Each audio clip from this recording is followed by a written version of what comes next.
അമേരിക്കയിലെ വിസ്കോൺസിൻ സംസ്ഥാനത്തുള്ള മിൽവാക്കിയിൽ പെയ്ത അതിശക്തമായ മഴയെ തുടർന്ന് നഗരത്തിന്റെ വിവിധ ഭാഗങ്ങളിൽ കനത്ത വെള്ളപ്പൊക്കം. ബുധനാഴ്ച രാത്രിയുണ്ടായ കനത്ത മഴയിൽ പ്രധാന റോഡുകളും ഫ്രീവേകളും വെള്ളത്തിനടിയിലായി. വെള്ളപ്പൊക്കത്തെ തുടർന്ന് പ്രധാന പാതകൾ പൂർണ്ണമായും അടച്ചു. പലയിടങ്ങളിലും വാഹനങ്ങൾ വെള്ളത്തിൽ കുടുങ്ങിക്കിടക്കുകയാണ്. റോഡുകളിൽ കുടുങ്ങിയ ഡ്രൈവർമാരെ അഗ്നിശമന സേനയും പോലീസും ചേർന്ന് സുരക്ഷിതമായ സ്ഥാനത്തേക്ക് മാറ്റി. ബ്രൂവേഴ്സ് സ്റ്റേഡിയത്തിന് സമീപമുള്ള റോഡുകളിൽ വെള്ളം ഉയർന്നതിനെ തുടർന്ന് കളി കഴിഞ്ഞു മടങ്ങിയ കാണികൾ മണിക്കൂറോളം കുടുങ്ങിപ്പോയി.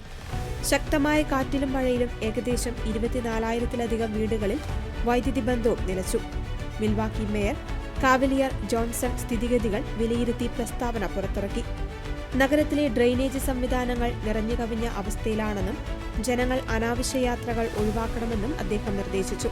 വെള്ളക്കെട്ടുള്ള റോഡുകളിലൂടെ വാഹനം ഓടിക്കരുതെന്നും അത് ജീവന് അപകടമാണെന്നും മുന്നറിയിപ്പുണ്ട്. നഗരത്തിലെ പ്രധാന നദികളിലും തോടുകളിലും ജലനിരപ്പ് ഉയരുന്നതിനാൽ അധികൃതർ ഫ്ലാഷ് ഫ്ലഡ് വാർണിംഗ് പുറപ്പെടുവിച്ചിട്ടുണ്ട്. താഴ്ന്ന പ്രദേശങ്ങളിൽ താമസിക്കുന്നവർ ജാഗ്രത പാലിക്കണമെന്ന് ദുരന്ത നിവാരണ സേന അറിയിച്ചു.